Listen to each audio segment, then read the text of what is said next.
ஆண்டவராகிய இயேசு கிறிஸ்துவின் நாமத்தினாலே உங்களை நான் வாழ்த்தி வரவேற்கிறேன். கடைசி கால யுத்தத்தினுடைய நிலை என்கிறதை பற்றி நம்முடைய தியானத்திலே ஆழமான பரிமாணத்திலே நாம் தியானித்துக் கொண்டு வருகின்றோம். கர்த்தருடைய வேதம் நமக்கு சொல்கிறதை போல இந்த கடைசி கால யுத்தம் என்கிறது சாதாரணமான பரிமாண நிலைகளிலே காணப்படக்கூடிய விஷயங்களிலே காணப்படக்கூடிய தன்மைகள் அல்ல. இது ஒரு புதிய நிலை, ஒரு புதிய அனுபவம், ஒரு புதிய பரிமாண எழுப்புதலின் வல்லமை.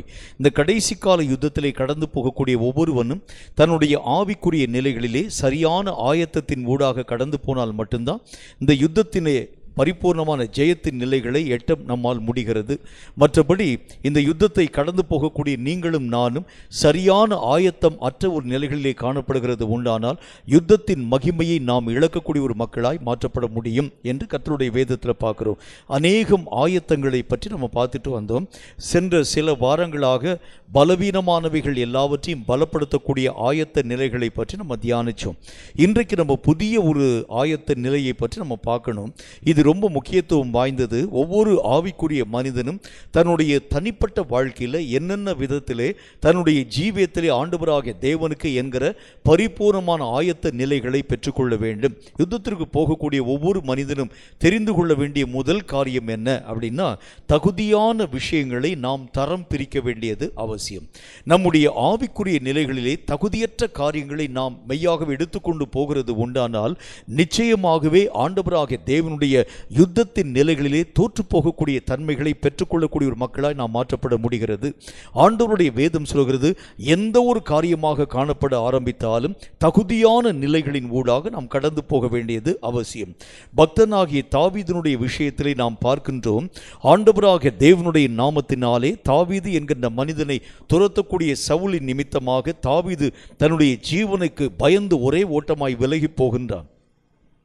தன்னுடைய கரங்களிலே ஆயுதங்கள் அற்ற ஒரு நிலைகளிலே, எந்த விதமான பிரச்சனைகளையும் சமாளிக்க முடியாத ஒரு நிலைகளிலே திடீரென்று சொல்லி வந்திருக்கக்கூடிய பிரச்சனைகள் நிமித்தம் ஒரே ஓட்டமாய் விலகி ஓடி போகக்கூடிய ஒரு சூழ்நிலை. அந்த நேரத்தில் அவனுடைய கரங்களிலே ஒரு ஆயுதம் ஒன்று கொடுக்கப்படுகிறது.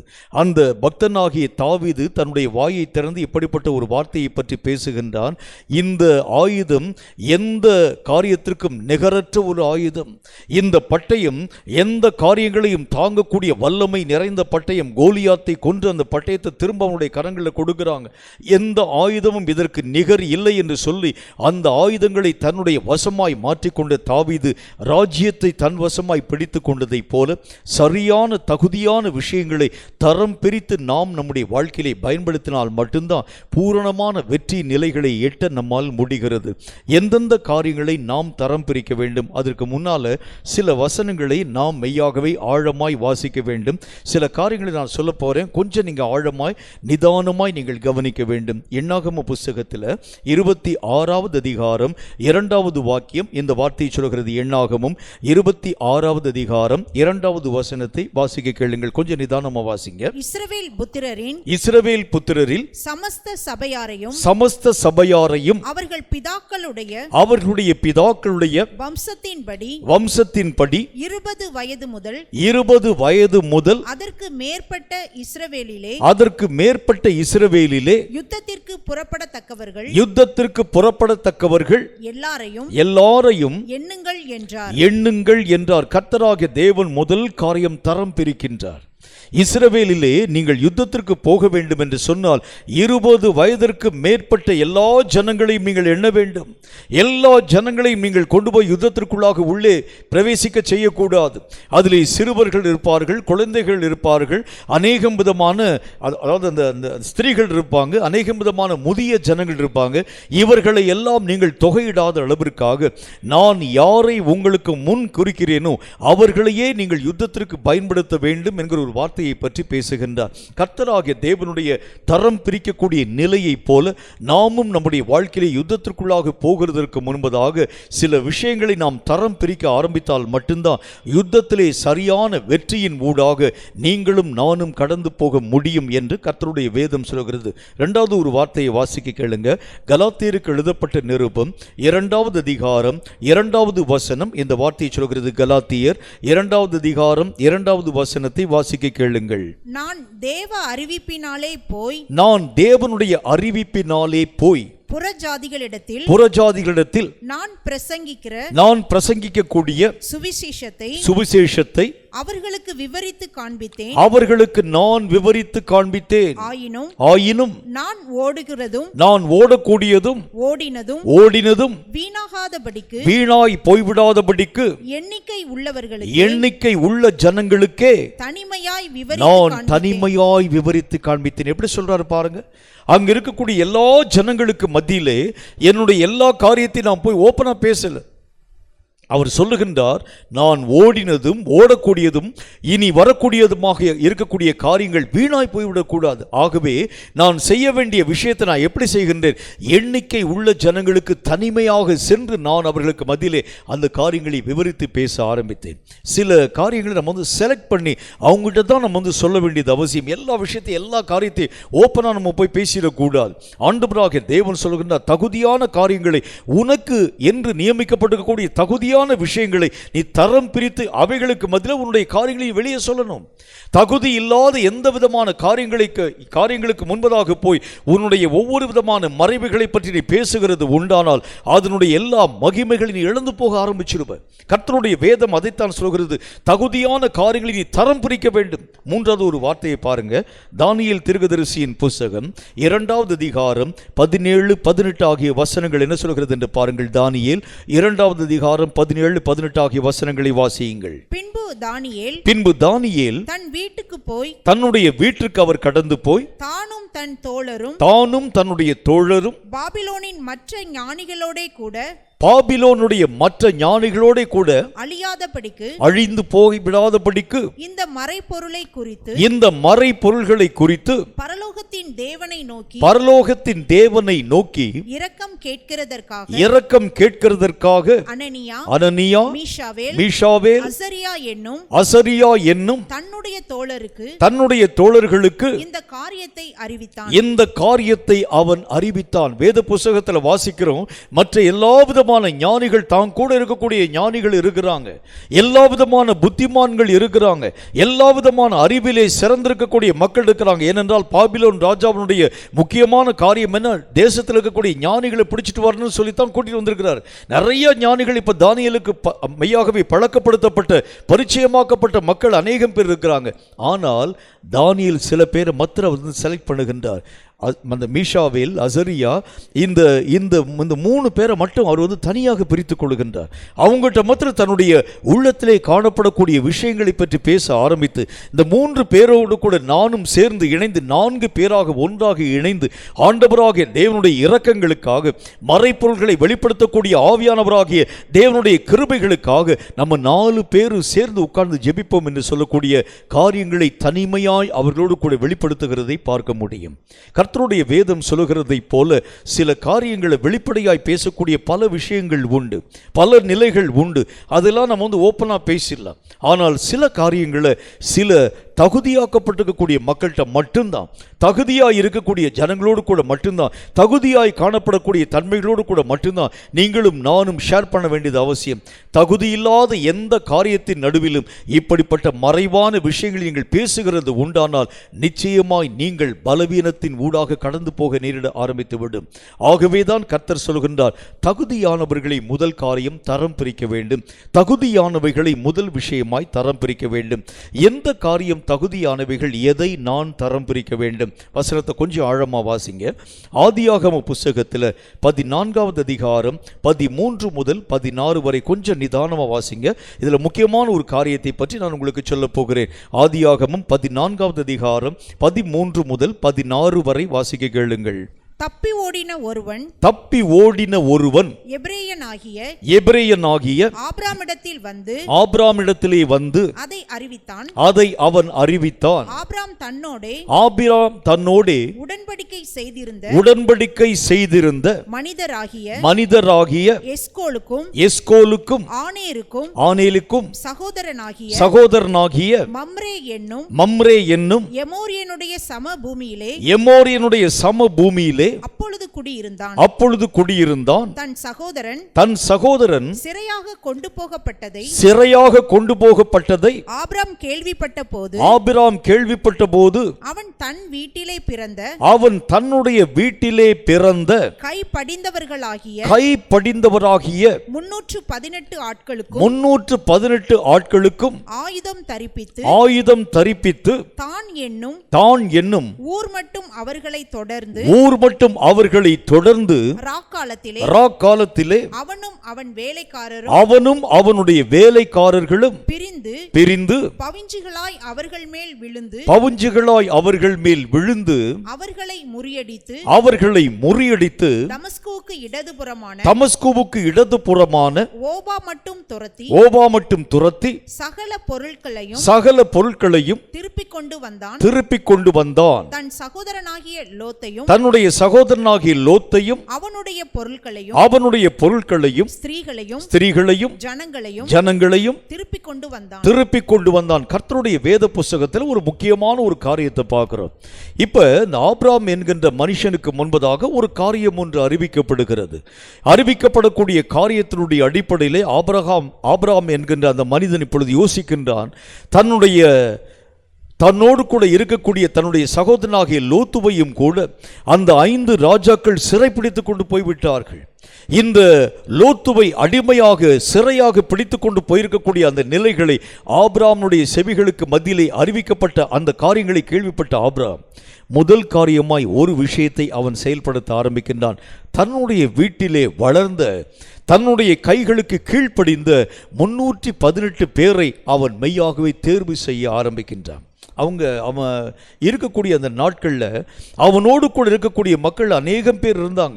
ஆபிரகாம் என்கின்ற அந்த மனிதன் செல்வ சீமானாய் காணப்பட்டவன். நிறைய ஆடுகளை, மாடுகளை, கோழிகை கழுதைகளை, ஒட்டகங்களை, நிறைய ஆசைகளை வைத்திருக்கக்கூடிய மனிதன். அவர்களை பராமரிக்கக்கூடிய அநேகம் பணிபடை ஆட்கள் இருந்தாங்க. ஆபிரகாம் என்கின்ற மனிதனுக்கு நிறைய வேலையாட்கள் இருந்தாங்க, நிறைய ஜனங்கள் இருந்தாங்க. ஆனால் ஆபிரகாம் யாரை தேர்வு செய்ய ஆரம்பிக்கின்றான்?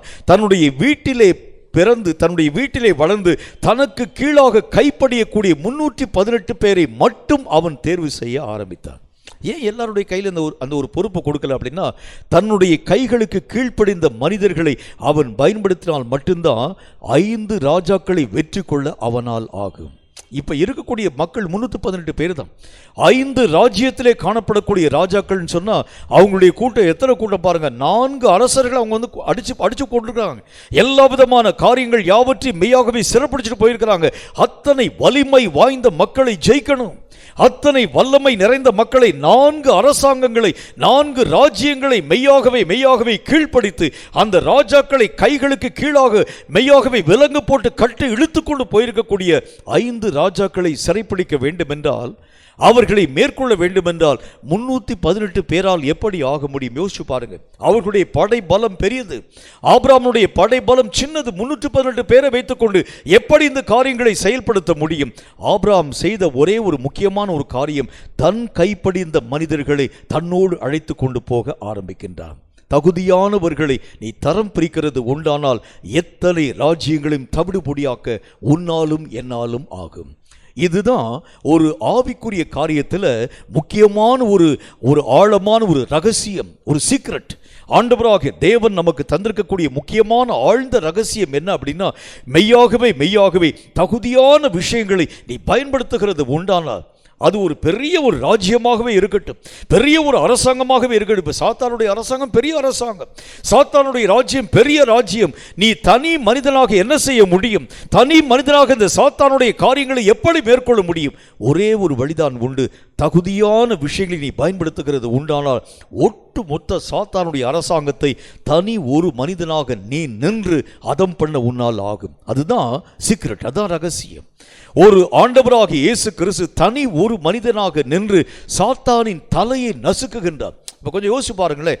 ராஜாவாகிய பிசாசு அந்த சாத்தானுடைய ராஜ்யத்திற்கு, நரக உலகத்திற்கு அரசனாய் காணப்பட்ட அந்த பொல்லாத சாத்தானாகிய பொல்லாத பிசாசு, இந்த பொல்லாத சாத்தானை எதிர்க்கக்கூடிய இயேசு கிறிஸ்து தனி ஒருவராய் எதிர்க்கின்றார்.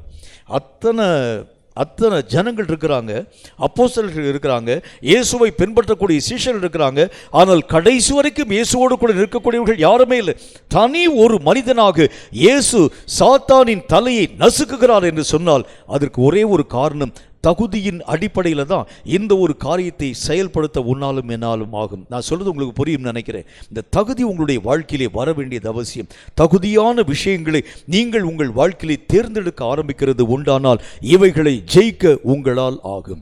கர்த்தருடைய வேத புஸ்தகத்தில் முதல் காரியமாக நாம் பார்க்க போகின்றோம்.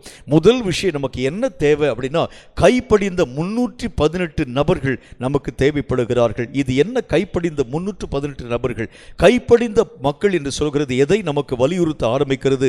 நம்முடைய வாழ்க்கையிலே கை கொள்ளப்பட்டிருக்கப்படக்கூடிய வசனங்கள் எல்லாம் கைப்படிந்த ஜனங்களுக்கு ஒப்பனையாய் குறிப்பிடப்படுகிறார்கள். ஆண்டவராகிய தேவனுடைய சத்திய வேத வாக்கியங்களிலே எவைகள் எல்லாவற்றையும் நீங்கள் உங்கள் வாழ்க்கையிலே கையகப்படுத்தி வைத்திருக்கிறீர்களோ, கை கொண்டிருக்கிறீர்களோ, எவைகள் எல்லாம் உங்களுடைய கரங்களுக்கு கீழாக அடங்கியிருக்கக்கூடிய அளவிற்கு அவைகளை நீங்கள் அபியாசப்படுத்தியிருக்கிறீர்களோ, இவர்கள் எல்லாருக்கும் பெயர் கைப்படிந்தவர்கள் என்று கர்த்தருடைய வேத புஸ்தகத்தில் வாசிக்கிறோம். ஆண்டவராகிய இயேசுவுக்கு கைப்படிந்த வசனத்தை பயன்படுத்தின பொழுது பிசாசினால் இயேசுவை எதிர்த்து நிற்க முடியல. ஆண்டவராகிய இயேசுவை பார்த்து பிசாசு சொல்லுகின்றார், நீர் தேவனுடைய குமாரனை ஆக இருக்கிறது உண்டானால் மேலே உப்பரைகளே இருந்து தாழ குழியும், உம்முடைய தூதர்கள் உம்முடைய கால்களை தாங்கும்படி வருவார்கள். ஆண்டவராகிய இயேசு கிறிஸ்து, ஆண்டவராகிய தேவன் அந்த சாத்தானுக்கு மறு உத்தரவாக அவருடைய கரங்களுக்கு கீழ்ப்படிந்த வசனங்களை அனுப்பின பொழுது சாத்தான் வாயை மூடிக்கொண்டு ஒரே ஓட்டமாய் விலகி ஓடுகிறத பார்க்க முடியும். ஆண்டவராகிய தேவனை பார்த்து பொல்லாத பிசாசு பேசுகிறான், நீர் ஆண்டவராகிய தேவன் தானே, மனுஷனுடைய குமாரன் தானே, இந்த கல்லுகள் எல்லாவற்றையும் அப்பங்களாகும்படி செய்யும். ஆண்டவராகிய இயேசு கிறிஸ்து தன்னுடைய கரங்களுக்கு கீழ்ப்படிந்த ஒரு வசனத்தை கொண்டு போய் சாத்தானுக்கு முன்பதாய் போட்ட பொழுது சாத்தான் அந்த வசனத்தின் மூலமாய் தோற்கடிக்கப்பட்டு ஓடி போகிறதை பார்க்க முடியும். இந்த 318 பெயர்கள் கைப்படிந்த மக்கள் என்று சொல்கிறது எதை குறிக்கிறது? ஆண்டவராகிய தேவனால் உங்கள் வாழ்க்கையிலே கையகப்படுத்தப்பட்டிருக்கக்கூடிய வசனங்கள், உங்களுக்கு சொந்தமான வசனங்கள், உங்களுக்கு சுதந்திரமான வசனங்கள். இந்த வசனத்தை தான் தைரியமாய் உங்களாலும் என்னாலும் பயன்படுத்த முடியும். எனக்கு சொந்தம் இல்லாத ஒரு வசனத்தை சாத்தானுக்கு எதிராக என்னாலும் உன்னாலும் பயன்படுத்த முடிகிறது இல்லை. உன்னாலும் என்னாலும் சுதந்திரிக்கப்படாதிருக்கக்கூடிய எதையும் நீங்கள் மெய்யாகவே பிசாசுக்கு எதிராக பயன்படுத்த முடியாது. நாம் சுதந்திரத்தில் வைத்திருக்கக்கூடிய வசனங்களினால் மட்டும்தான் இந்த காரியங்களை மேற்கொள்ள நம்மால் ஆகும் என்று கர்த்தருடைய வேத புஸ்தகத்தில் ஆண்டவராகிய தேவன் நமக்கு சொல்லுகின்றார். ரிச்சர்ட் உம்பிராண்ட் என்கின்ற தேவனுடைய மனிதன், இவர் ஆண்டவராகிய தேவனுக்கென்று வைராகியமாய் வாழ்ந்த ருமேனியா என்கிற நாட்டிலே வாழ்ந்த ஒரு கர்த்தருடைய மனிதன். இவர் ஆண்டவராகிய இயேசு கிறிஸ்துவை பிரசங்கம் பண்ணினார் என்பதற்காக ருமேனியா என்கின்ற அந்த நாட்டிலே, அந்த நாட்களிலே என்ன நடந்தது பாருங்கள். திடீரென்று சொல்லி கம்யூனிசவாதிகள் அந்த தேசத்தை தங்கள் வசமாய் பிடித்து கொண்டார்கள். கம்யூனிசவாதிகளுடைய ஒரே கொள்கை கடவுள் இல்லை என்று சொல்லி அழைக்கப்படக்கூடிய கொள்கை. கடவுளை பற்றி பேசக்கூடிய யாரையும் அவர்கள் சிறைப்பிடிக்க ஆரம்பித்தாங்க. குறிப்பாக அந்த கம்யூனிசவாதிகள் என்று அழைக்கப்படக்கூடியவர்கள் கிறிஸ்தவர்களை குறிவைத்து தாக்கக்கூடிய பயங்கரமான நேரம். இந்த கிறிஸ்தவர்கள் தான் கம்யூனிச எல்லா விதமான தத்துவங்களுக்கும் சித்தாந்தங்களுக்கும் எதிரடையான வார்த்தைகளை பேசி ஜனங்களுடைய மனதை மெய்யாகவே மயக்க ஆரம்பிக்கிறாங்கன்னு சொல்லக்கூடிய மகா பெரிய சட்டங்களை ஏற்றி கிறிஸ்தவர்களுக்கு எதிராக வன் கொடுமைகளை உருவாக்க ஆரம்பிக்கக்கூடிய நேரம். இவர் ஒரு நல்ல ஒரு ஊழியக்காரர், ரிச்சர்ட் உம்பிராண்ட் என்கிற தேவனுடைய மனிதன். இந்த மனிதனை ஜெயிலில் கொண்டு போட்டாங்க. இவரை ஜெயிலில் கொண்டு போடக்கூடிய நேரத்தில் என்ன செஞ்சாங்க பாருங்க, பாதாள சிறைச்சாலையில் கொண்டு போட்டாங்க. வெளிச்சமே இல்லாது இருக்கக்கூடிய ஒரு இருளான அறை. ஏறக்குறைய ஒரு 2-3 மாதங்கள் வெளிச்சத்தை அவருடைய கண்கள் பாராதிருக்கக்கூடிய ஒரு நேரம். கையில் எதுவுமே அவருக்கு முன்னால் என்ன இருக்குன்னு கூட தெரியாது. எந்த இடத்துல செவர் இருக்கிறது, எந்த இடத்துல என்ன ஒரு காரியம் இருக்கிறது ஒன்றுமே தெரியாது. மகா பெரிய கார் இருள் இருக்கக்கூடிய நேரம். அந்த சூழ்நிலைகள் அவருடைய மனதிலே ஒரு காரியத்தை யோசித்தார். ஐயோ, எல்லா நாளிலும் நான் காலையில் எழுந்து கர்த்தருடைய வசனத்தை நான் தியானிப்பேனே, கர்த்தருடைய வசனம்தானே எனக்கு மகா பெரிய சந்தோஷத்தையும் உற்சாகத்தையும் தரக்கூடிய நல்ல ஒரு ஔஷதம், என்னுடைய வாழ்க்கையை மெய்யாகவே பலப்படுத்தக்கூடிய ஆண்டவராகிய தேவன் தரக்கூடிய வல்லமையான ஆயுதம் கர்த்தருடைய வசனம் தானே. நாள்தோறும் தியானிக்க தியானிக்க இந்த வசனங்களின் மூலம் வரக்கூடிய வல்லமையை நான் என்னுடைய வாழ்க்கையிலே பெற்றுக்கொள்ளக்கூடிய காலங்கள் போய் இந்த மகா பெரிய இருள் நிறைந்த அறைக்குள்ளாக நான் அடைக்கப்பட்டிருக்கிறேன் என்று சொல்லி புலம்பக்கூடிய நேரத்தில் ஒரு நாள் அவருடைய மனதிலே ஒரு யோசனை வந்தது. அவர் என்ன ஒரு காரியத்தை யோசிக்க துவங்கினார். ஏன் என்னுடைய மனதிலே நான் மெய்யாகவே வாசித்து மனப்பாடம் பண்ணி வைத்திருக்கக்கூடிய வசனங்களை எடுத்து நான் தியானிக்க கூடாது? அன்று முதல் என்னுடைய மனதிலே வைத்திருக்கக்கூடிய மனப்பாடம் பண்ணியிருக்கக்கூடிய வசனங்களை எடுத்து நான் தியானிக்க துவங்கினேன். அவர் தன்னுடைய புஸ்தகத்தில் எழுதுகின்றார், 119 சங்கீத புஸ்தகங்களை நான் என்னுடைய மனதிலே பதித்து வைத்திருக்க ஆரம்பித்ததினாலே ஒவ்வொரு நாளும் ஒவ்வொரு வசனத்தை எடுத்து நான் தியானிக்க என்னை அறியாத ஒரு புதிய உணர்வு, என்னை அறியாத ஒரு புதிய பலம் எனக்குள் வர ஆரம்பித்தது. 3 மாதத்திற்குள்ளாக நான் மெய்யாகவே துவண்டு போயிருப்பேன், சோர்ந்து போயிருப்பேன் என்று சொல்லி அந்த கம்யூனிஸ்ட் அந்த வாதிகள் என்னை தூக்கி எடுத்து என்னுடைய முகத்தை பார்த்த பொழுது மகா பெரிய மலர்ச்சியோடு கூட என்னுடைய முகம் காணப்பட்டதை கண்டு அவங்க கேட்டாங்க, எப்படி இந்த காரியம் உன்னுடைய வாழ்க்கையிலே வந்தது? நான் அவர்களுக்கு மறு உத்தரமான ஒரு வார்த்தையை சொன்னேன். என்னுடைய மனதில் பதிந்திருந்த 119 அதிகாரமாகிய சங்கீத வசனங்களை தியானிக்க என்னை அறியாத பலம் எனக்குள் வந்தது என்கிற ஒரு வார்த்தையை பற்றி பேசினேன். கம்யூனிசவாதிகள் குழம்பி போனார்கள் என்கிற ஒரு வார்த்தையை பற்றி அவர் எழுதி வைத்திருக்கின்றார். இதில் எதுக்கு சொல்றேன்? தன் கைப்படிந்த மக்களை பயன்படுத்த ஆவியிலே ஒரு பலம், ஆவியிலே ஒரு வல்லமை, கைப்படிந்த கர்த்தருடைய வார்த்தைகளை பயன்படுத்த ஆவியிலே ஒரு சத்துவம், ஆவியிலே ஒரு கிருபை உங்கள் வாழ்க்கையிலும் என் வாழ்க்கையிலும் உடையதாக மாற்றப்படுகிறதை கண்கூடாய் நாம் பார்க்க முடியும். அவ வேத புஸ்தகத்தில் கர்த்தர் சொல்கின்றார், வசனத்தை சும்மா வாசிக்கிறது இல்லை, வசனத்தை சும்மா நீ அறிந்து கொள்கிறது இல்லை, வசனத்தை சும்மா நீ புரிந்து கொள்கிறது. இப்போ நம்ம நிறைய பிரசங்கத்தை நம்ம கேட்டுக்கிறோம், நிறைய வசனம் நமக்கு தெரியும். இந்த வசனங்களை சும்மா நீங்கள் வாசித்து அவைகளை நீங்கள் குறிப்பிடுத்திக் கொள்கிறது முக்கியத்துவம் அல்ல. இவைகளை உங்கள் வசமாக்கி கொள்ளுங்கள், உங்களுடைய உடைமையாய் மாற்றிக்கொள்ளுங்கள், உங்களுடைய உரிமையாய் மாற்றணும். இப்படி நீங்கள் மாற்றக்கூடிய வசனத்தை கொண்டுதான் பிசாசின் வல்லமைகளை ஜெயிக்க உங்களால் ஆகும். கொஞ்சம் யோசிச்சு பாருங்க, 318 பேரை வைத்துக்கொண்டு 5 ராஜாக்களையும் ராஜ்யங்களையும் ஒரு மனிதன் தகர்க்க ஆரம்பிக்கிறது உண்டானால் உங்க வாழ்க்கையிலே பயன்படுத்தக்கூடிய வசனங்களை கொண்டு சாத்தானின் ஒட்டுமொத்த ராஜ்யங்களை தகர்ந்து ஒளிய பண்ண உங்களாலும் என்னாலும் ஆகுமா ஆகாதா? யோசிச்சு பாருங்க. வேதம் சொல்லக்கூடிய வார்த்தையின்படி இந்த கைப்படிந்த வசனங்கள் தான் கடைசி நாட்களில் யுத்தத்திற்குரிய ஆயுதம். தகுதியான ஆயுதங்களை நீங்கள் உங்கள் வசமாக்கி கொள்ளுங்கள், தகுதியானவர்களை நீங்கள் உங்கள் கைகளிலே வைத்துக் கொள்ளுங்கள். தகுதி இல்லாத காரியங்களை தூக்கி எறியுங்க. தகுதி இல்லாத விஷயம் உங்களுக்கு வேணாம். தகுதியாக்கப்பட்டிருக்கக்கூடிய வசனம், சாரமாக்கப்பட்டிருக்கக்கூடிய வசனம், பயன்படுத்தப்பட்டிருக்கக்கூடிய வசனம், ஆண்டவராகிய தேவனுடைய காரியங்களை புரிந்து கொண்ட வசனம், கை கொண்ட வசனங்கள், இவைகள் தான் கடைசி நாட்கள் யுத்த வீரனுக்குரிய மகா பெரிய யுத்த ஆயுதம் என்று கர்த்தருடைய வேதம் நமக்கு சொல்ல ஆரம்பிக்கிறது. கைப்படிந்த வசனம், கை கொள்ளப்பட்டிருக்கக்கூடிய வசனம், என் வாழ்க்கையிலே பயன்படுத்தப்பட்டிருக்கக்கூடிய வசனம் என்றால் என்ன? ஒவ்வொரு நாளும் வசனத்தை நான் வாசிக்கிறேன், வசனத்தை நான் புரிந்து கொள்கிறேன். இந்த வசனங்கள் என் வாழ்க்கையிலே மெய்யாகவே உள்ளே இருக்கிறதா இல்லையா என்கிறதை எப்படி நான் என் வாழ்க்கையிலே கற்றுக்கொள்ள முடியும்? ஒரு கேள்வி நமக்கு எழுகிறது வழக்கம். இந்த கேள்விக்கு நல்ல ஒரு விடையை நான் உங்களுக்கு சொல்ல வேண்டியது அவசியம். இந்த வசனம் உங்களுடைய வாழ்க்கையிலே வந்திருக்கிறது உண்டானால் இது உங்கள் வாழ்க்கையிலே என்னென்ன காரியத்தை உருவாக்குகிறது என்கிறதை நாம் சற்று நிதானித்து பார்க்க வேண்டியது அவசியம். முதலாவது காரியமாக சங்கீதங்களின் புஸ்தகம் 119வது அதிகாரம் 130வது வசனம் இந்த வார்த்தையை சொல்கிறது. கொஞ்சம் நிதானமா வாசிங்க, ஆழமா வாசிங்க. சங்கீதம் 119வது அதிகாரம் 130வது வசனம் இந்த வார்த்தையை நமக்கு சொல்கிறது. வாசிக்க கேளுங்கள்.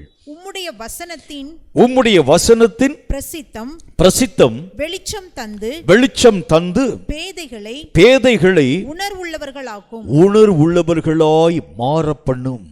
வசனத்தில் என்ன சொல்லுது பாருங்க. ஒரு வசனம் என் வசமாய் மாற்றப்படுகிறது உண்டானால் என்னை அது உணர்வுள்ளவனாய் உருவாக்க ஆரம்பிக்கிறது. நான் யார் என்கிறதை அது எனக்கு கற்பித்து தருகிறது. என்னுடைய ஓட்டம் எப்படிப்பட்டது என்கிறதை அந்த வசனம் என்னோடு கூட தெளிவாய் பேச ஆரம்பிக்கிறது. என் கண்களுக்கு அது தெளிவை உருவாக்குகிறது. என்னை அழைத்திருக்கக்கூடிய அழைப்பு என்ன? நான் எந்த இடத்தில் நின்று கொண்டிருக்கிறேன்? உணர்வை இழந்து எந்த இடத்தில் நான் மூழ்கி தவிக்கக்கூடிய ஒரு வாழ்க்கை வாழ்ந்து கொண்டிருக்கிறேன். இதுவரைக்கும் எனக்கு தெரியல. எந்த வழியில போகணும், எந்த மார்க்கத்திலே நான் கடந்து போகணும், என்ன நிலைகளிலே நான் மெய்யாகவே நான் நிற்க வேண்டும், எதை நோக்கி நான் போகணும் எனக்கு தெரியல. யாரோ ஒருவன் வந்து என்னோடு கூட பேசினால்தான் இந்த காரியங்களை நான் விளங்கிக் கொள்ள முடிகிறது. இப்போ நான் உங்களுக்கு வந்து பிரசங்கம் பண்ணுறேன், நான் உங்களுக்கு வந்து பேசுகிறேன். நீ கடைசி கால யுத்த வீரன், உனக்கு இந்த ஒரு ஆயத்தம் வர வேண்டியது அவசியம். நீ கடைசி கால யுத்த வீரன், உனக்கு கைப்படிந்த வீரர்களை உனக்காக நீ ஏற்படுத்த வேண்டும். நீ கடைசி கால யுத்த வீரன், பலவீனமாய் காணப்படக்கூடிய விஷயங்களை பலமுள்ளதாய் உருவாக்க வேண்டும். நான் பேசக்கூடிய ஒவ்வொரு காரியத்தினால் நீ உணர்வை பெறுகின்றாய். ஆனால் இது உனக்கு போதாது. கர்த்தர் சொல்லுகின்றார், வசனம் உன் வசமாய் மாற்றப்படுகிறது உண்டானால் இந்த வசனமே உன்னை உணர்வுள்ளவனாய் உருவாக்க ஆரம்பிக்கிறது. உனக்கு உணர்வை அதுவே உருவாக்கி அதுவே உன்னை உணர்வடைய செய்யக்கூடிய அளவிற்கான காரியங்களை, கண் திறக்கப்பட்ட அனுபவத்தை உன் வாழ்க்கையிலே உருவாக்க துவங்க ஆரம்பித்து விடுகிறது. இத்தனை நாள் வரைக்கும் வசனங்கள் நிறைய பேர் பேசுறதை நம்ம கேட்டிருக்கிறோம். நிறைய பேர் வசனங்களினுடைய விளக்கங்களை சொல்கிறது நம்ம கேள்விப்பட்டிருக்கிறோம். நிறைய பேர் வசனங்களுடைய அர்த்தங்களை உங்களுக்கு முன்பதாக சொல்கிறது நம்ம வந்து அறிந்து கொள்ளக்கூடிய தன்மைகளை நாம் உணர்ந்திருக்க ஆரம்பித்திருக்கிறோம். நிறைய பேருடைய வசனங்களின் மூலம் நாம் நம்முடைய வாழ்க்கையை உணர்வை பெற ஆரம்பிச்சிருக்கிறோம். இப்போ நான் உங்களுக்கு ஒரு புதிய நிலைகளை நான் கற்றுத்தர போகின்றேன். இந்த வசனம் உன்னோடு கூட பேச ஆரம்பிக்கிறது. யாரோ பேசும் வசனம் அல்ல, இந்த வசனமே உங்கள்கிட்ட பேச ஆரம்பிக்கிறது. இது பேசி உனக்கு அறிவை உணர்த்த துவங்கக்கூடிய நிலை தான் வசனம் உன் வசமாய் மாற்றப்பட்டிருக்கிறது என்று சொல்லி பொருள். இந்த வசனம் இயங்காது இருக்கக்கூடிய அந்த வரைக்கும் அந்த வசனம் இன்னும் உன் வசமாய் மாற்றப்படலை. வசனம் இயங்காம அப்படி பேசாம இருக்கு. நீ கேட்க கேட்க கேட்க அது வாட்டுக்கு உள்ள போய் ஒரு இடத்துல போய் அப்படி ஸ்டோரிங் ஆகிக்கொண்டே இருக்கிறது என்று சொன்னால், அந்த வசனம் இன்னும் இயங்கவில்லை என்று சொன்னால், அந்த வசனம் இன்னும் உன் வசமாய் மாற்றப்படலை. இந்த வசனம் உன் வசமாய் மாற்றப்படுகிறது உண்டானால் உள்ளே விழுந்த வசனம் சும்மா இருக்காது. இப்போ உதாரணமாக ஆண்டவராகிய தேவன் ஏசாயா தீர்க்கதரிசியின் மூலம் ஒரு வார்த்தையை சொன்னார். ஆண்டவராகிய தேவனுடைய வசனங்கள் அதாவது எப்படிப்பட்டதாக இருக்கிறது, அது ஒரு பெரிய ஒரு விதையை போல, வானத்திலிருந்து பெரிய ஒரு மழை பெய்கிறதை போல, அந்த மழை பெய்து விதைக்கிறவனுக்கு விதையை, புசிக்கிறவனுக்கு ஆகாரத்தை கொடுக்கிறது எப்படியோ அப்படியே என்னுடைய வாயிலிருந்து புறப்படக்கூடிய வசனமும் இருக்கும். அது நான் என்ன காரியமாகும்படி அனுப்பினேனோ அந்த காரியங்கள் ஆகும்படி செய்து பின்பே என்னிடத்தில் திரும்பி வரும் என்று கர்த்தராகிய தேவன் சொன்னார். ஒரு வசனத்திற்கு ஒரு நோக்கம் உண்டு. என்ன நோக்கம் உண்டு? நமக்குள் விதைக்கப்பட்டிருக்கக்கூடிய வசனத்திற்கு ஒரு நோக்கம் உண்டு. உனக்குள் ஒரு பெரிய ஒரு விதையை, பெரிய ஒரு வளர்ச்சியை உருவாக்கணும். உனக்குள் ஒரு உணர்வை அது உருவாக்கி தர வேண்டியது அவசியம். உணர்வு அடையாது இருக்கக்கூடிய வரைக்கும் இன்னும் அந்த வசனம் உள்ளதான் கிடைக்கதே தவிர அந்த வசனம் இன்னும் பயனாக்கப்படவில்லை. நான் சொல்றது உங்களுக்கு புரியும் நினைக்கிறேன். இந்த வசனம் உள்ள வரக்கூடிய வசனம் இயங்க ஆரம்பிக்கிறது உண்டானால் அது உன்னை உணர்வடைய செய்ய ஆரம்பித்து விடும். நான் யார் என்பதை என்னுடைய கண்களுக்கு முன்பதாக தெளிவாய் காண்பிக்க துவங்க ஆரம்பிச்சிடும். ஆண்டவராகிய தேவனுடைய சத்திய வேத வசனங்களை கொண்டு நான் எதை சாதிக்க வேண்டும், எதை நோக்கி நான் ஓட வேண்டும், எதை நான் என்னுடைய வாழ்க்கையிலே பெற்றுக்கொள்ளும்படி இந்த வேத வாக்கியங்களை கர்த்தர் எனக்கு தந்திருக்கிறார். இந்த உணர்வும் அறிவும் உன் வாழ்க்கையிலே வருகிறது உண்டானால் வசனம் மெய்யாகவே உன் வாழ்க்கையிலே கிரியைகளை நடப்பிக்க துவங்கி இருக்கிறது. வசனம் உன் வசமாய் மாற்றப்பட்டிருக்கிறது. இயேசு வாழ்ந்த வாழ்க்கையினுடைய நாட்களை கொஞ்சம் யோசிச்சு பாருங்க. இயேசு கற்றுக்கொண்டிருக்கக்கூடிய வசனங்கள் அவருடைய வாழ்க்கையிலே கிரியைகளை நடப்பிக்க துவங்கினதுக்கு காரணம் என்ன தெரியுமா? வசனங்களை ஆண்டவராகிய தேவன் தன் வசமாய் மாற்றிக்கொண்டார். அந்த வசனங்கள் அவரை ஒரு நாள் கூட ஓய்ந்திருக்க விடவே இல்லை. இந்த காலங்களை பயன்படுத்த வேண்டிய உணர்வை இயேசுவுக்கு அந்த வசனங்கள் சொல்லிக் கொடுக்க ஆரம்பித்தது. இந்த வசனங்கள் அவரோடு கூட பேச பேச பேச ஒரு நாளை கூட இயேசு தன்னுடைய வாழ்க்கையை வீணாக கழித்ததாக வேத புத்தகத்தில் எந்த இடத்திலும் வாசிக்க உங்களால் முடியாது. ஒவ்வொரு நாளையும் அந்த வசனம் பயன்படுத்தும்படியான காரியங்களை ஏவ துவங்க ஆரம்பித்தது இயேசுனுடைய வாழ்க்கையில். ஆனால் இன்றைக்கு அநேக மணி நேரங்களை நீங்களும் நானும் வீணாக்கி கொடுக்கிறதுனுடைய காரணம் என்ன? தேவையற்ற தன்மைகளை யோசிக்கிறதுனுடைய காரியங்கள் என்ன? தேவையற்ற நிலைகளின் ஊடாக கவலைப்படுகிறதின் காரணம் என்ன? தேவையற்ற காரியங்களை நாம் நம்முடைய வாழ்க்கையிலே நம் வசமாய் ஆக்கிக் கொள்கிறதுனுடைய காரணம் என்ன? வசனம் இன்னும் உன்னுடைய வாழ்க்கையிலே உன் வசமாய் மாற்றப்படலை. அது சும்மா கீழே கிடக்கு, சும்மாவே இருந்து கொண்டே இருக்கிறது. இன்னும் ஒரு நாள் ஒரு விளக்கத்தை சொல்கிறேன் பாருங்களேன். ஒரு டேப்லெட் நீங்கள் சாப்பிட்றீங்க, ஒரு மாத்திரை நீங்கள் சாப்பிட்றீங்கன்னு வச்சுங்க. இந்த மாத்திரை உங்களுடைய சரீரத்திலே மெய்யாகவே கரைந்து போகாமல் அப்படி இருக்கிறது என்று வைத்துக் கொள்ளுங்கள். இந்த மாத்திரையினுடைய அந்த கரையக்கூடிய திறன் வாழ்க்கையில் வரும் பொழுது தான் இது எதற்காக உள்ளே அனுமதிக்கப்பட்டதோ அந்த காரியத்தை உங்களுடைய சரீரத்தில் அது உருவாக்க ஆரம்பிச்சிடும். நல்லா உங்களுக்கு நல்லா தெரியும். இப்போ ஒரு காய்ச்சலுக்காக ஒரு டேப்லெட் போடுறீங்கன்னு வச்சுக்கோங்களேன். இந்த காய்ச்சலுக்குரிய டேப்லெட் எந்த விதமான கரையாமல் அப்படியே போய் விழுந்து கிடக்கிறது என்று வைத்துக் கொள்ளுங்கள். அப்படியே எந்த ஒரு காரியத்தையும் செய்யலை, பேசாமல் அப்படி இருக்குன்னு வச்சுங்க. இந்த காய்ச்சல் உங்களுடைய சரீரத்தை விட்டு போகுமானா போகாது. இந்த டேப்லெட் உள்ளே போடப்பட்டிருக்கக்கூடிய டேப்லெட் அது கரைந்து இயங்க ஆரம்பிக்கும் பொழுதுதான் உங்களுக்கு அந்த டேப்லெட்டை எதற்காக நீங்கள் உள்ளே அனுமதித்தீர்களோ அந்த காரியம் உங்கள் வாழ்க்கையில் நடைபெற ஆரம்பிக்கும். அதே மாதிரி தான் கர்த்தருடைய வசனமும் இயங்காம பேசாம உள்ள கிடைச்சிச்சுன்னா அது அப்படியே இருக்க ஆரம்பிக்கும். அது உன்னுடைய வாழ்க்கையை உருவாக்க ஆரம்பிக்காது. அது உன்னுடைய வாழ்க்கையை உணர்வடைய செய்ய ஆரம்பிக்காது. பேசாம உள்ள கிடக்கும். எப்படி இயங்காது இருக்கக்கூடிய மருந்துகளினால் எந்த பிரயோஜனமும் இல்லையோ அதே மாதிரி இயங்காது இருக்கக்கூடிய வசனங்களினால் ஒரு பிரயோஜனம் இல்லை. கேட்டு கேட்டு கேட்டு பேசாமல் இருந்து கொண்டே இருப்பாய். இந்த வசனம் உன் கைப்படிந்ததாக உனக்கு உரியதாக எப்பொழுது மாற்றப்படுகிறதோ அப்பொழுதுதான் இந்த வசனம் உன்னை உருவாக்க ஆரம்பிக்கும், உன்னை உணர்வடைய பண்ண ஆரம்பிக்கும். இதை கேட்கும் கர்த்தருடைய பிள்ளையே, கேட்கிறவனாய் அல்ல வசனங்களை, இந்த வசனங்களை நீ உன்னுடைய வாழ்க்கையிலே பயன்படுத்த வேண்டும் என்று கர்த்தர் சொல்லுகின்றார். இந்த வசனத்தை கேட்ட மாத்திரத்தில் ஆண்டவராக தேவனுடைய வேதம் நமக்கு சொல்கிறது, இந்த வசனம் உன்னுடைய கரங்களிலே கொடுக்கப்படக்கூடிய நேரத்திலே நீ அதை உட்கொள்ள வேண்டும். இதை சாப்பிடு. அது உனக்குள்ளாக வயிற்றுக்குள்ளாக போன உடனே முதல் காரியம் கசப்பை உருவாக்கும். நாவல தித்திப்பாக இருக்கும், உள்ள போகக்கூடிய நேரத்தில் கசப்பை உருவாக்கும். கர்த்தர் சொல்கின்றார், அதை கரையும்படி நீ ஒப்புக் கொடுக்க வேண்டும். அது உன்னுடைய வாழ்க்கையிலே வாழ்க்கையோடு கூட வாழ்க்கையாக இணையும்படி நீ அர்ப்பணிக்க ஆரம்பிக்கும் பொழுதுதான் உன்னை அந்த வசனம் உருவாக்க ஆரம்பித்து விடும். அப்ப கைப்படிந்த வசனங்களை கொண்டுதான் எதையும் சாதிக்க உன்னால் ஆகும். கைப்படிந்த வசனங்களை கொண்டுதான் ஆண்டவராகிய தேவனுடைய நாமத்தினால் ஆபிரகாம் என்கின்ற அந்த ஒரு மனிதன் 5 ராஜாக்களை மெய்யாகவே நிர்மூலமாக்கி போட்டார். 5 ராஜ்யங்களை தரை மட்டும் தாழ்த்தி போட்டார். மகாபிரிய சேனைகளை அழித்து போட 318 பேர்களை பயன்படுத்தின ஆபிரகாமுடைய வல்லமையான காரியங்களுக்கு காரணம் அவர்கள் எல்லாரும் ஆபிரகாமுடைய கைகளுக்கு கீழ்ப்படிந்தவர்கள். ஆபிரகாமினால் மெய்யாகவே பயன்படுத்தப்பட்டவர்கள், ஆபிரகாமினால் அறியப்பட்டவர்கள், ஆபிரகாமினால் வளர்க்கப்பட்டவர்கள், ஆபிரகாமினால் மெய்யாகவே உணரப்பட்டவர்கள். இவர்களை கொண்டு ஆபிரகாம் 5 ராஜாக்களை நிர்மூலமாக்கி போட்டார். வேதம் சொல்லக்கூடிய வார்த்தையின்படி வசனங்களை நீங்கள் உங்கள் வசமாக்கும் பொழுதுதான் இவைகளை கொண்டு எதையும் செய்ய உங்களாலும் என்னாலும் ஆகும் என்று கர்த்தருடைய வேத புஸ்தகத்தில் வாசிக்கிறோம். இரண்டாவது காரியமாக வசனம் நம்முடைய வாழ்க்கையில் உள்ள மெய்யாகவே கைப்படிந்த வசனமாய், கைக்கொள்ளப்பட்ட வசனமாய், உங்களோடு கூட உங்களாய் மெய்யாகவே இணைந்திருக்கக்கூடிய வசனமாய் இந்த வசனம் உள்ளே போகிறது உண்டானால் என்ன மாற்றத்தை நம்முடைய வாழ்க்கையிலே தரும் என்று பாருங்கள். கர்த்தருடைய வேதம் சொல்லக்கூடிய இரண்டாவது வார்த்தையை நாம் வாசிக்கிறோம். எபேசியருக்கு எழுதப்பட்ட நிருபம் 6வது அதிகாரம் 17வது வசனம் இந்த வார்த்தையை நமக்கு சொல்கிறது. எபேசியருக்கு எழுதப்பட்ட நிருபம் 6வது அதிகாரம் 17வது வசனத்தை வாசிக்க கேளுங்கள். ரட்சண்யம் என்னும் தலைச்சீராவையும் தேவ வசனமாகிய ஆவியினுடைய பட்டயம். போதும், இந்த இடத்துல அவர் என்ன சொல்லுகின்றார்? தேவ வசனமாகிய ஆவியின் பட்டயம். இத்தனை நாள் வரைக்கும் இந்த வசனத்தை எப்படி நாம் கண்ணோக்க ஆரம்பித்தோம்? அது என்னை உணர்வடைய செய்தது. அது எனக்கு உணர்த்துவிக்க துவங்க ஆரம்பித்தது. என் பலவீனத்திலே அது பலத்தை தர துவங்கிற்று. என்னுடைய குறைவிலே அது என்னை நடத்த துவங்க ஆரம்பித்தது. என்னுடைய ஒவ்வொரு விதமான தேவையிலும் அந்த தேவைகளை சந்திக்கக்கூடியதாய் விளங்க துவங்கிற்று. தள்ளாடக்கூடிய நேரத்திலே அது என்னை நடத்த துவங்கிற்று. இருள் நிறைந்த இடங்களிலே எனக்கு அது வழிகாட்டியாய் விளங்க துவங்கிற்று. ஆனால் இப்பொழுது இந்த வசனத்தினுடைய அடுத்த பரிமாணத்தை நான் பார்க்கிறேன். இத்தனை நாட்கள் என்னை பலப்படுத்தின வசனம், இத்தனை நாட்கள் என் குறைவை சுட்டி காண்பித்த வசனம், இத்தனை காலங்கள் என்னுடைய எல்லா விதமான தேவைகளையும் சந்தித்த வசனம் இப்பொழுது வேறொரு உருவாய் காண்பிக்கப்படுகிறது. என்னுடைய கண்கள் பார்க்கிறது. என்ன உருவாய்? ஆவியின் பட்டயமாய்.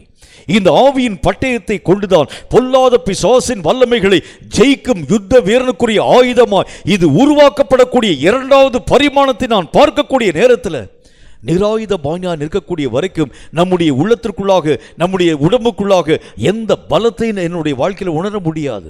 இப்போ நம்முடைய கையில் எந்த ஆயுதமும் இல்லை, ஆனால் சூழ்நிலைகளை நிறைய சத்துருக்கள் வருகிறார்கள் வைத்துக் கொள்ளுங்கள். சத்துருக்களை பார்க்கக்கூடிய நேரத்தில் நம்ம அறியாத பயம் வந்துடும். ஐயோ, இவங்க வந்து என்னை எப்படி அடிக்க போகிறாங்கன்னு தெரியல, என்ன காரியங்களை உருவாக்க போகிறாங்கன்னு தெரியல, எந்த விதத்திலே வந்து என்னை அவர்கள் தாக்க போகிறாங்கன்னு தெரியல, பயமாக இருக்கிறது. ஒருவேளை சைக்கிள் செயினை வச்சு அடிச்சிருவானா, அல்லது ஒருவேளை வந்து எரிகுண்டை வைத்து என் மேலே வந்து எரிஞ்சிருவானா, அல்லது அநேக விதமான பட்டயத்தை வச்சு கொன்றுவானா, வாழை வச்சு வெட்டிடுவானா. பயத்தோடு கூட நடுக்கத்தோடு கூட நாம் காண்பிக்கப்பட ஆரம்பிக்கின்றோம். ஆனால் இதே நேரத்தில் நமக்கு எப்பொழுது தைரியம் வருகிறது, அவர்கள் யுத்த வீரர்களாய் வரக்கூடிய நேரத்தில் உங்கள் கையிலேயும் ஆயுதம் இருக்கிறது என்று வைத்துக் கொள்ளுங்கள். உங்களுடைய கரங்களிலும் மெய்யாகவே அவர்கள் எதிர்க்கக்கூடிய ஆயுதங்கள் உங்கள் கரங்களில் இருக்கிறது உண்டானால் உங்களை அறியாத பலம், உங்களை அறியாத வல்லமை உங்கள் வாழ்க்கையிலே வருகிறதை கண்கூடாய் நீங்கள் பார்க்க முடியும், கண்கூடாய் நீங்கள் அனுபவித்து பார்க்க முடியும். வேதம் சொல்லக்கூடிய நல்ல ஒரு வார்த்தையின்படி கொஞ்ச நாளைக்கு முன்னால் ஒரு சம்பவம் ஒன்று இவ்விதமாய் உருவாக்கப்பட்டது. ஒரு நல்ல ஒரு தம்பதிகள், வயதான தம்பதிகள் இருக்கக்கூடிய ஒரு வீடு, நீங்கள் டிவியில் பார்த்துருப்பீங்க.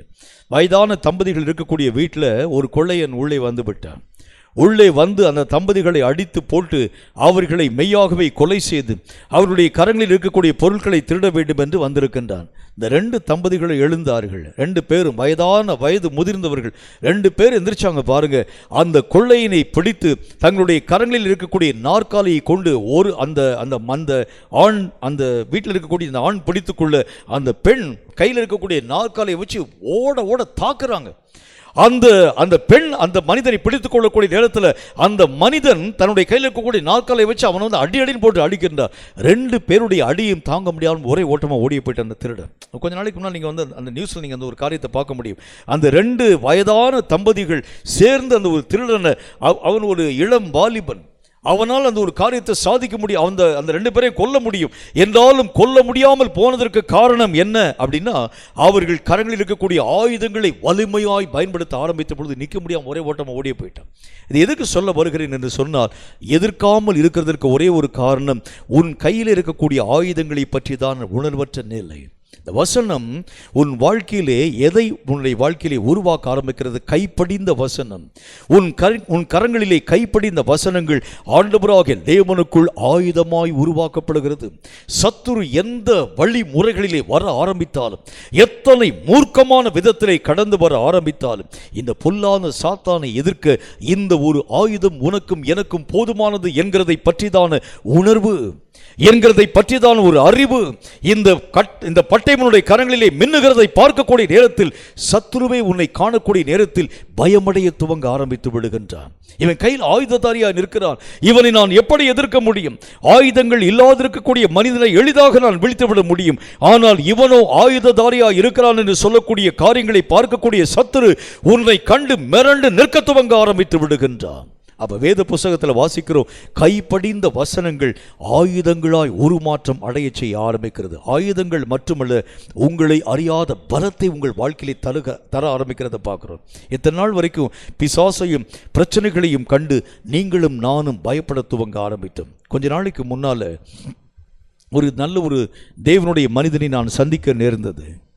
அவர் என்னோடு கூட பேசி கொண்டிருக்கக்கூடிய நேரத்தில் ஒரு வார்த்தையை எவ்விதமாய் அவர் சொல்ல ஆரம்பித்தார்.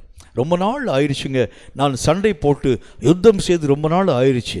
நான் இப்பொழுது ஆண்டவராகிய தேவனை நோக்கி ஒவ்வொரு நாளும் ஜெபிக்க துவங்குகிறேன் என்கிற ஒரு வார்த்தையை பற்றி பேசினார்.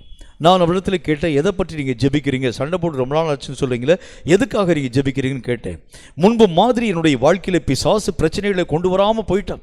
என்னை பார்க்கக்கூடிய பிசாசு பயந்து போயிட்டான் நான் நினைக்கிறேன்.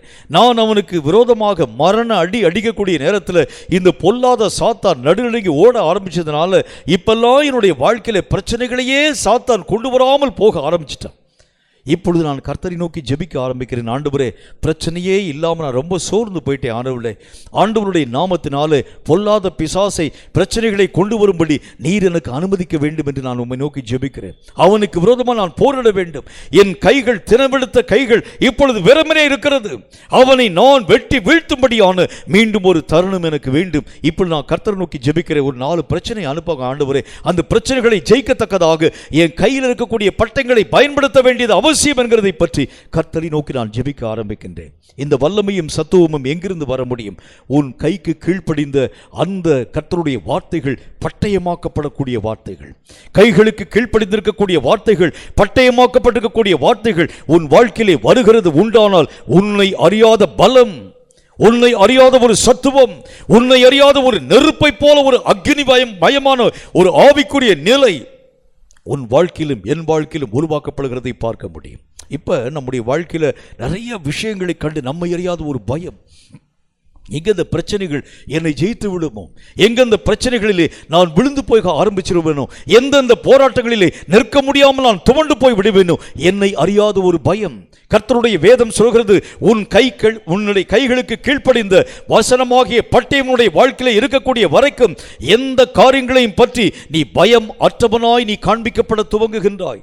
சிங்கத்தை கண்டு சிம்சோன் எப்படி பயமில்லாதவனாய் காணப்பட்டானோ, அந்த மீதியான ஜனங்களை கண்டு அந்த கிதியோன் எப்படி பயம் இல்லாதவனாய் காணப்பட ஆரம்பித்தானோ, அம்மோனிய புத்திரர்களை கண்டு அந்த எப்தா என்கின்ற மனிதன் எப்படி பயம் இல்லாதவனாய் மெய்யாகவே காணப்பட ஆரம்பித்தானோ, அதே விதமான வல்லமை உன் வாழ்க்கையிலும் என் வாழ்க்கையிலும் வர வேண்டும் என்று சொன்னால் ஒரே ஒரு வழிதான் உண்டு. உன் கைக்கு கீழ்ப்படிந்த வசனமாகிய பட்டயம். இந்த பட்டயம் உன்னை வெறுமனை இருக்க விடாது. இந்த பட்டயம் உரையிலே இருக்கவும் இருக்காது. இந்த பட்டயத்தை உருவக்கூடிய நீயும் நானும் யுத்த புருஷனாய் யுத்த சனதனாய் எழும்பக்கூடிய அளவிற்கு இது உன்னை உருவாக்க துவங்க ஆரம்பித்துவிடும். இப்படிப்பட்ட காரியம் நம்முடைய வாழ்க்கையில் வரும்பொழுதுதான் பிசாசானவன் நம்மை கண்டு நடுங்க ஆரம்பிச்சிடும். அது வரைக்கும் சும்மா வசனத்தை நீ கேட்டு உள்ள அடிக்க வச்சிருக்கக்கூடிய வரைக்கும் சாத்தானுக்கு உன்னுடைய வாழ்க்கையிலே வந்திருக்கக்கூடிய வசனங்களை கண்டு பயப்படவே மாட்டான். இவன் கேட்டுட்டு பேசாம உள்ள அடுக்கி வச்சிருவான். எல்லா விதமான காரியங்களை வைத்திருக்கக்கூடிய அந்த மனிதன் அடுக்கி வைத்துக் கொள்ள ஆரம்பித்து விடுவான். ஒரு கதை ஒன்று எனக்கு நினைவுக்கு ஞாபகத்துக்கு வருகிறது. ஒரு நல்ல ஒரு ஏழை குடும்பம். இந்த ஏழை குடும்பத்தில் ஒரே ஒரு தாய், அந்த தகப்பன் செத்து போய்விட்டார். அந்த மகன் ஒரே ஒரு மகன் தான். அந்த மகனை வளர்க்க வேண்டிய பொறுப்பு தாய்க்கு வந்தது. ரொம்ப அக்கம் பக்கத்தில் இருக்கக்கூடிய வீடுகள் எல்லாவற்றிலும் வேலை பார்த்து ரொம்ப கஷ்டப்பட்டு அந்த மகனை நல்ல ஒரு ரேங்கில் படிக்க வச்சாங்க. அவனுக்கு அதாவது அவன் தன்னுடைய அந்த கல்லூரி வாழ்க்கையை முடிக்கக்கூடிய நேரத்தில் இன்டர்வியூ வெளிநாட்டுக்கு அவனுக்கு வேலை வாய்ப்பு கொடுக்கப்பட்டது. வெளிநாட்டில் போகக்கூடிய நேரத்தில் முதல் மாத சம்பளமே ஏறக்குறைய 3 லட்சம் ரூபாய். முதல் மாத சம்பளமே. அவனுக்கு ரொம்ப சந்தோஷமாக போயிடுச்சு. அம்மாவை பார்த்து சொன்னால், அம்மா இனிமேல் நீங்கள் கவலைப்படாதீங்க, ஏதாவது நீங்கள் படிக்கலை, ஆனால் நீங்கள் என்னை நீங்கள் ரொம்ப கஷ்டப்பட்டு படிக்க வச்சிட்டீங்க, இனி நீங்கள் வீட்டு வேலையெல்லாம் பார்க்கக்கூடாது, நான் முதல் மாத சம்பளம் வாங்கி வீட்டை இடித்து கட்டணும், எல்லா விதமான காரியங்களை நீங்கள் செய்ய வேண்டும், வாங்கின கடன்கள் எல்லாத்தையும் அடைச்சி முடிக்கணும், நீங்கள் இனி கூழோ கஞ்சியோ குடித்து உங்களுடைய வயிற்றை நீங்கள் கழுவக்கூடாது, நல்ல நிறையில் நீங்கள் வாழ்க்கையை வாழ வேண்டும் என்கிற ஒரு வார்த்தையை பேசிவிட்டு போயிட்டான். போகக்கூடிய நேரத்தில் அந்த பையன் ஒவ்வொரு மாதமும் தாய்க்கு கடிதம் எழுதுகிறது வழக்கம். இந்த தாய் வழக்கம் போல் அதே குடிசை வீட்டிலே வாழ்க்கை வாழ ஆரம்பித்தாங்க. அக்கம் பக்கத்தில் இருக்கக்கூடிய மனுஷங்க கேட்டாங்க, என்னம்மா உங்கள் பையன் உங்களுக்கு காசுலாம் அனுப்பலையா? எங்கெங்கே காசு அனுப்பி வச்சிருக்கா? லெட்டர் தான் போடுறான், எந்த பணமும் என்னுடைய கரங்களில் கொடுக்கவே இல்லை, இதே ஏழ்மை நிலையிலே நான் மெய்யாகவே காணப்படுகிறேன் என்று சொல்லக்கூடிய அந்த தாய். கொஞ்ச நாள் ஆச்சு, அந்த தாய்க்கு திடீரென்று சொல்லி காசு நோய் பிடித்தது. அதாவது இந்த காசு நோய் நிமித்தமாக ரொம்ப இரும ஆரம்பித்தாங்க. மருத்துவ செலவுக்கு கையில் காசு இல்லை. ரொம்ப வருத்தத்தின் மூலமாக கடந்து போனாங்க. பக்கத்தில் இருக்கக்கூடிய மக்கள் எல்லாம் அந்த பையனை திட்டுனாங்க. இந்த பையன் எவ்வளோ தூரம் அந்த அம்மா கஷ்டப்பட்டு சம்பாதிச்சு இந்த மகனை படிக்க வச்சாங்க. ஆனால் இவன் எந்த விதத்திலும் நன்றியற்றவனாக தாய்க்கு செய்ய வேண்டிய உதவிகளை செய்யாமல் போயிட்டான்னு சொல்லி எல்லாரும் ரொம்ப பேசினாங்க. தன்னுடைய தாய் மெய்யாகவே மரண படுக்கைக்கு மெய்யாகவே உட்படுத்தப்பட ஆரம்பித்தாங்க. பக்கத்தில் இருக்கக்கூடிய மக்கள்லாம் காசு அங்கே இருக்கக்கூடிய மக்கள்லாம் கலெக்ட் பண்ணி அவனுக்கு நேராக ஒரு தந்தி அடித்தாங்க, டெலகிராம் அடித்தாங்க, உடனே நீ புறப்பட்டு வர வேண்டும், உடைய தாய் மரண படுக்கையில் இருக்காங்க, ஏன் உங்களுக்கு ட்ரீட்மெண்ட் கொடுக்கலையா, எங்கப்பா நீ பணம் அனுப்புனேன் என்று சொல்லி அவர்கள் மெய்யாகவே கடிந்து கொண்டு உடனே நீ ஊரை பார்த்து வான்னு சொன்னாங்க. ஊரை பார்த்து வந்தான். அந்த பையன் வந்தான். அதே பழைய வீடு, படுத்த படுக்கை, கிழிந்த புடவை, சாப்பிடுகிறதுக்கு வழி இல்லாமல் கஷ்டப்படக்கூடிய தாய். இந்த பையன் கேட்டான், என்னம்மா ஆச்சு உனக்கு, என்னம்மா ஆச்சு, ஏன் இப்படிப்பட்ட நிலைமையில் இருக்கின்றாய்? மகனே, உன்னை நான் நம்பி வெளிநாட்டுக்கு அனுப்பினேன், ஒரு பணத்தை கூட எனக்கு அனுப்பவே இல்லையே. ஐயோ, நான் அனுப்பியிருக்கக்கூடிய ஒவ்வொரு காசோலை, அதில் இருக்கக்கூடிய அந்த செக்கு, எல்லா விதமான செக்கும் பார்த்து நான் லட்சக்கணக்கான தொகையை போட்டு நான் அனுப்பி வச்சிருக்கிறேன். ஏறக்குறைய இதுவரைக்கும் நான் போயிருக்கக்கூடிய இத்தனை மாத காலத்திலும் அனுப்பியிருக்கக்கூடிய பணத்தினுடைய தொகையை நீங்கள் கூட்டி பார்த்தால் ஏறக்குறைய 50 லட்சம் ரூபாய்க்கு மேலே உங்களுக்கு நான் அனுப்பி வச்சிருக்கிறேன். உங்கள் வீட்டை நீங்கள் புதுசாக கட்டியிருக்கலாம், உங்களுக்கு உரிய காரியங்களை வாங்கி வச்சிருக்கலாம், எங்கப்பா நீங்கள் செக் அனுப்பியிருக்கிற, இதை பாருங்க. அப்படி பார்த்தா கதவுல அந்த அம்மா அந்த செக்கை ஒட்டி வச்சிருக்கிற. வச்சுருக்கிறாங்க. நல்லா அதாவது அந்த அந்த அந்த அந்த செக்கில் வந்து பார்த்தீங்கன்னா, அதாவது இந்த ஃப்ளவர் டிசைன் போட்டு இருக்கக்கூடிய ஒரு அனுப்பப்படக்கூடிய செக், நல்லா பூ படமாக போட்டுக்கக்கூடிய ஒரு படத்தை அனுப்பி வச்சுருக்காங்கன்னு சொல்லி அந்த அம்மா செக்கினுடைய காரியங்கள் என்னது என்று சொல்லி தெரியாதனால் வீட்டில் அப்படியே ஒட்டி வச்சுருக்கிறாங்க. 50 லட்சம் ரூபாய்க்குரிய காசோலை அப்படியே ஒட்டி வச்சுருக்கிறாங்க அந்த அம்மா. காசே கையில் இல்லாமல் செத்து போகக்கூடிய ஒரு நிலை. இதை போலத்தான் நம்முடைய வாழ்க்கையிலும் கூட பட்டயம் நம்முடைய வாழ்க்கையில் எல்லா வசனமும் அடுக்கி வைக்கப்பட்டிருக்கிறது. நமக்கு கைப்படிந்த மனிதர்கள் அடுக்கி வைக்கப்பட்டிருக்கிறாங்க. பயன்படுத்த நமக்கு ஞானம் இல்லை, பயன்படுத்த நமக்கு உணர்வு இல்லை. சும்மா கேட்டு அடுக்கி வைக்கல, பிரச்சனை இல்லை, எந்த விதமான பிரயோஜனம் இல்லை. வேதம் சொல்லக்கூடிய வார்த்தையின்படி இவைகளை நீ பயன்படுத்தக்கூடிய அளவிற்கு நீ பயன்படுத்த ஆரம்பிக்கிறது உண்டானால், உன் கைகளுக்கு கீழ்ப்படியக்கூடியவனாய் நீ அவனை உருவாக்குகிறது உண்டானால், இவன்தான் பட்டயம் எழும்புகிறான், இவன்தான் உனக்கு உணர்வை தரக்கூடியவனாய் எழும்புகிறான், இவன்தான் உனக்கு வழிகாட்டியாய் மெய்யாகவே எழும்புகிறதை பார்க்க முடியும். இந்த வசனங்கள் மெய்யாகவே கேட்கிறதற்காய் அல்ல, இவைகளை கைப்படைந்தவனாய் நீ உன் வாழ்க்கையை உருவாக்க ஆரம்பிக்கிறது உண்டானால், சத்துருவானவன் உன்னை கண்டு நடுக்கம் கொள்ள ஆரம்பித்து விடுகின்றான். ஐயோ, இந்த வசனங்களை இவன் பயன்படுத்த ஆரம்பிக்கிறது உண்டானால் உணர்வை பெற்று எழும்ப ஆரம்பிச்சு விடுவானாய்.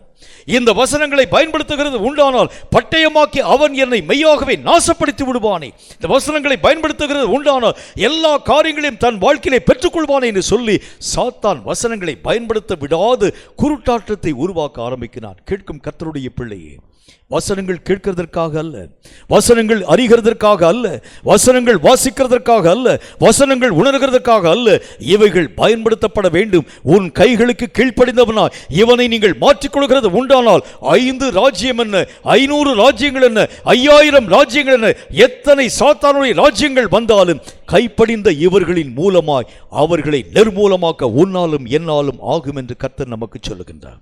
மூன்றாவதாக, இந்த வசனம் நம்முடைய வாழ்க்கையிலே கைக்கொள்ளப்பட ஆரம்பிக்கிறது உண்டானால் என்ன நடக்கும் என்று பாருங்கள்.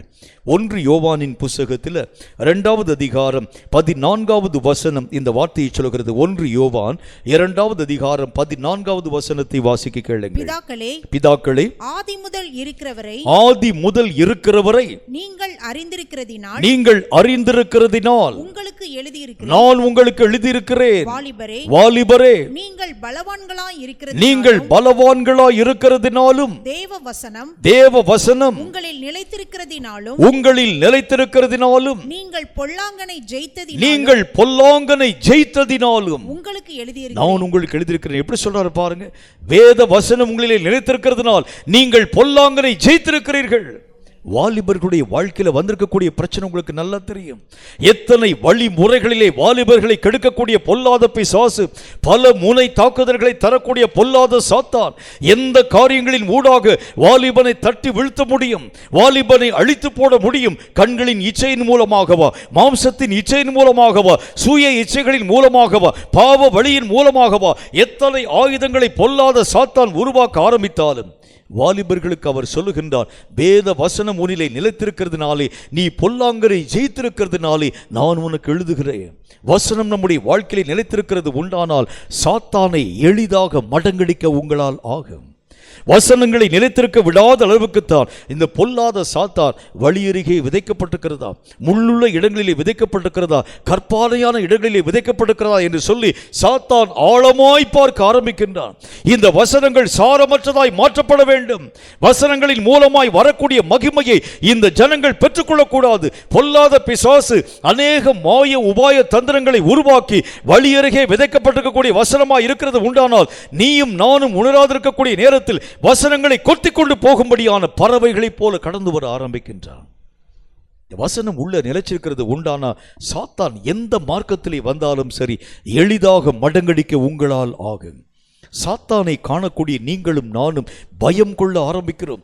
இவ்வளோ பெரிய ராஜ்யத்தை வைத்திருக்கக்கூடிய சாத்தானை எதிர்க்க நான் எம்மாத்திரம், இவ்வளோ பெரிய அரசாங்கத்தை வைத்திருக்கக்கூடிய சாத்தானை எதிர்க்க நான் எம்மாத்திரம். சாத்தானுடைய ஆளுகைக்கு உட்படுத்தப்பட்ட எல்லா அரசியல் அமைப்புகளை பார்க்கிறேன், சாத்தானுடைய கரங்களுக்கு உட்படுத்தப்பட்டிருக்கக்கூடிய அரசாங்க நிலைமைகளை பார்க்கிறேன். இத்தனை சத்துவங்களை ஜெயிக்க நான் எம்மாத்திரம்.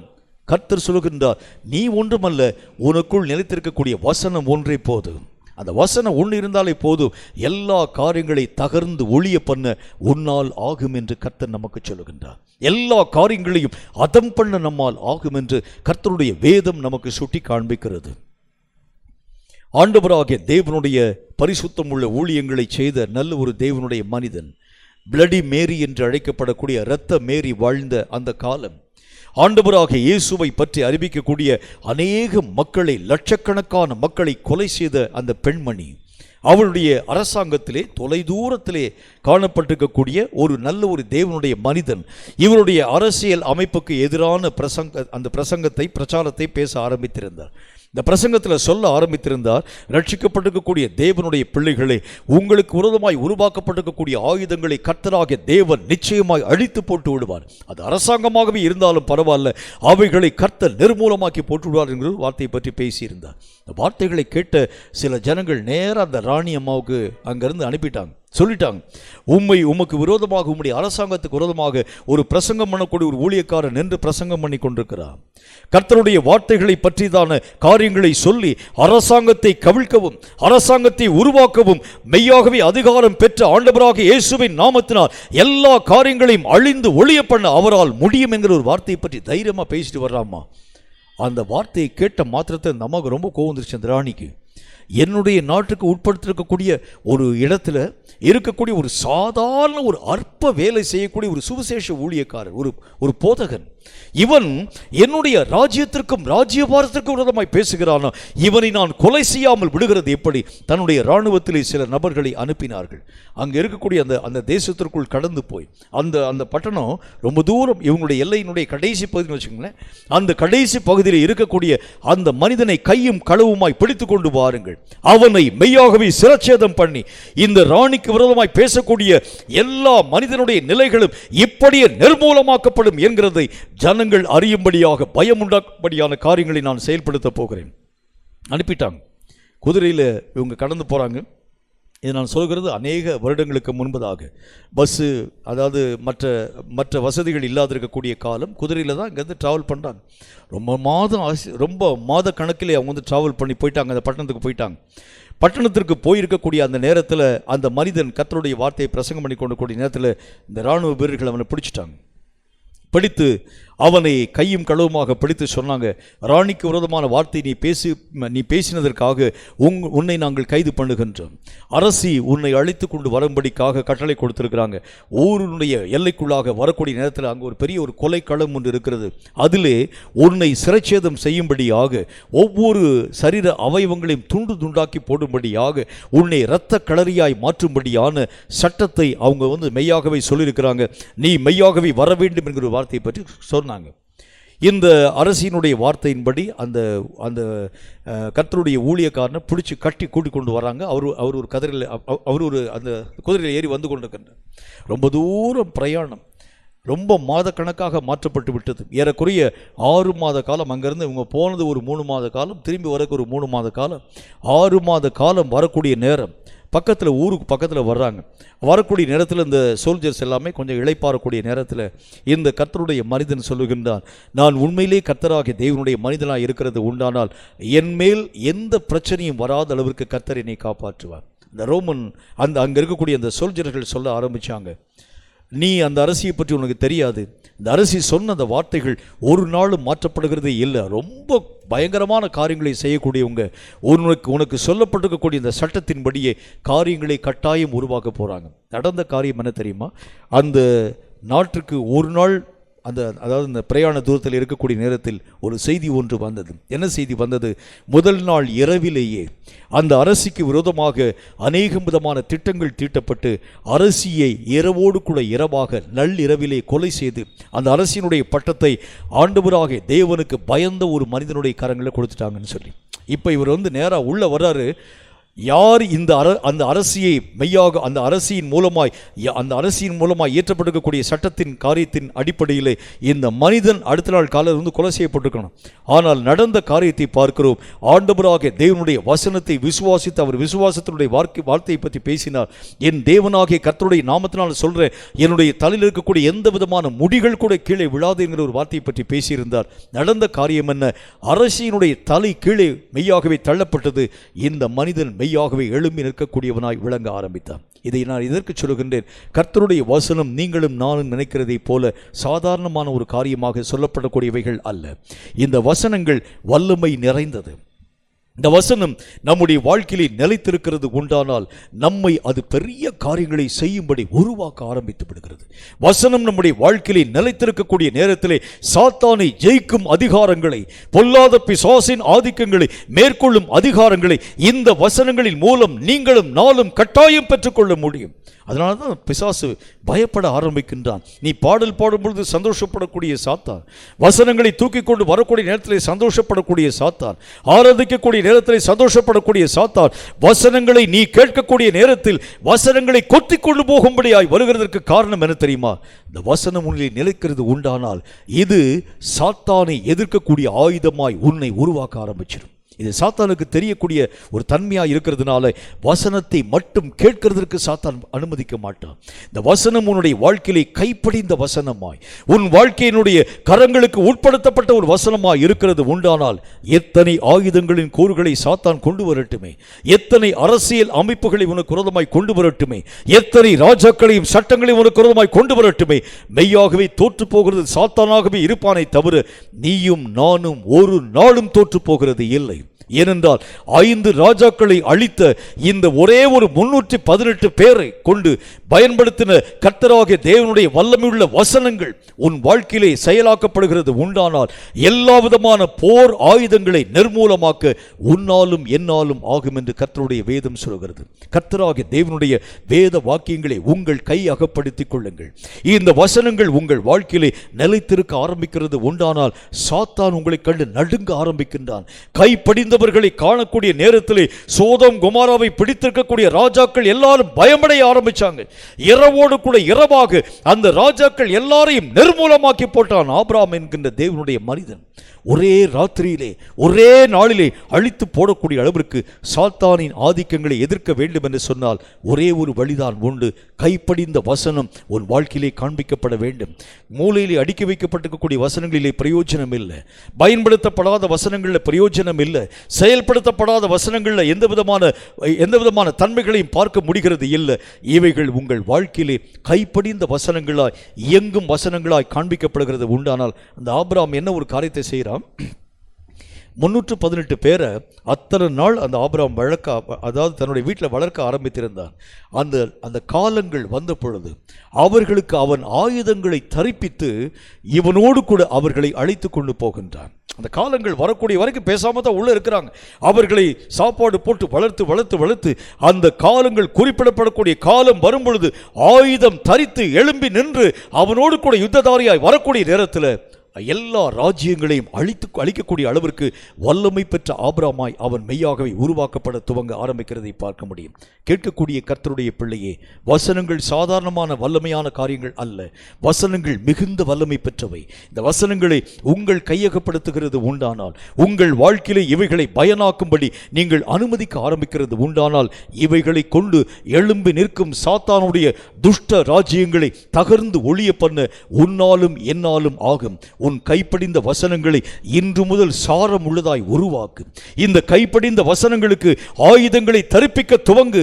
இவைகளை கொண்டு நீ எழும்புகிறது உண்டானால் சாத்தானுடைய கோட்டைகள் தூள் தூளாய் தகர்க்கப்பட்டே தீரும் என்று கர்த்தருடைய வேதம் சொல்கிறது. தலைகளை தாழ்த்தி கண்களை மூடி கர்த்தரை நோக்கி நாம் ஜெபம் செய்வோம். சர்வ வல்லமையுள்ள ஆண்டவராகிய கர்த்தாவே, கர்த்தருடைய வேத வாக்கியங்களை, கைப்படிந்த வசனங்களை நாங்கள் எங்கள் வசமாக்குகிறது உண்டானால் இவைகளை கொண்டு சாத்தானின் கூறுகளை அதமாக்க எங்களால் ஆகும் என்கிற வேத சத்தியத்தின் ஆழ்ந்த பரிமாணங்களை எங்களுக்கு நீர் கற்பித்து தந்தீரே.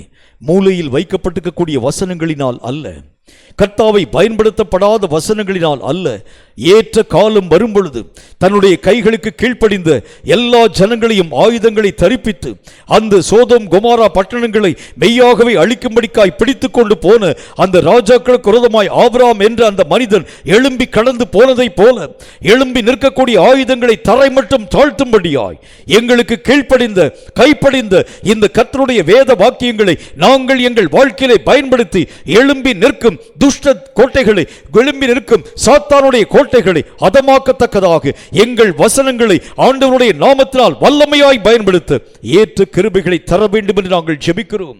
உணர்வை தரக்கூடிய வசனங்களை நாங்கள் எங்கள் வாழ்க்கையிலே பயன்படுத்த வேண்டும்.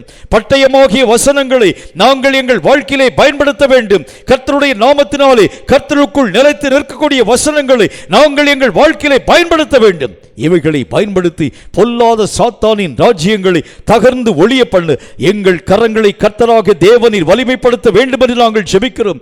செயல்படாத வசனங்களை கைப்படிந்த வசனங்களா இன்று முதல் நாங்கள் உருவாக்கி கொண்டு எங்களை நாங்கள் ஆயத்தப்படுத்த கிருபைகளை தந்து ஆசீர்வதிக்க வேண்டும் என்று நான் ஜெபிக்கிறேன். இந்த வார்த்தைகளை கேட்டபடி பிள்ளைகள் யாராயிருந்தாலும் சரி, வசனங்களை அவர்கள் தங்கள் கைகளுக்கு மெய்யாகவே கீழ்ப்படியத்தக்கதாக, வசனங்களை தங்கள் வாழ்க்கையிலே பயன்படுத்தத்தக்கதான வல்லமைகளை தந்து ஆசீர்வதிக்க வேண்டும் என்று கர்த்தாவை யுத்ததாரிகளாய் எழும்ப பண்ண வேண்டும் என்று இயேசு கிறிஸ்துவின் நாமத்தினால் ஜெபித்திருக்கிறோம் எங்கள் பரிசுத்தமுள்ள நல்ல பிதாவே. ஆமேன், ஆமேன். இந்த வார்த்தைகளை கேட்ட உங்கள் ஒவ்வொருவரையும் கர்த்தர் அளவில்லாமல் ஆசீர்வதிப்பாராக. கைப்படிந்த வசனங்களை நீங்கள் பிரயோகப்படுத்த ஆரம்பியுங்கள். அவைகளுக்கு ஆயுதங்களை தரிப்பிக்க வேண்டிய காலம் வந்தாயிற்று. நம்முடைய எந்த விதமான காரியங்களை பொல்லாத பிசாசானவன் பிடித்து கொண்டு போயிருக்கிறானோ அவைகளை மீட்க வேண்டும் என்றால் உங்கள் வாழ்க்கையிலே முடங்கி கிடக்கக்கூடிய வசனங்கள் மெய்யாகவே தட்டி எழுப்பப்பட வேண்டும். அவைகள் உங்கள் கைகளுக்கு படிந்ததாக காண்பிக்கப்பட வேண்டும். அவைகளுக்கு நீங்கள் ஆயுதங்களை தரிப்பிக்க வேண்டும். அவைகளை நீங்கள் பயன்படுத்தும் பொழுது எதிரியாகிய சாத்தானுடைய சேனைகள் முறிந்து ஓடி போகிறதை உங்கள் கண்களும் என் கண்களும் நிச்சயமாய் காணும்.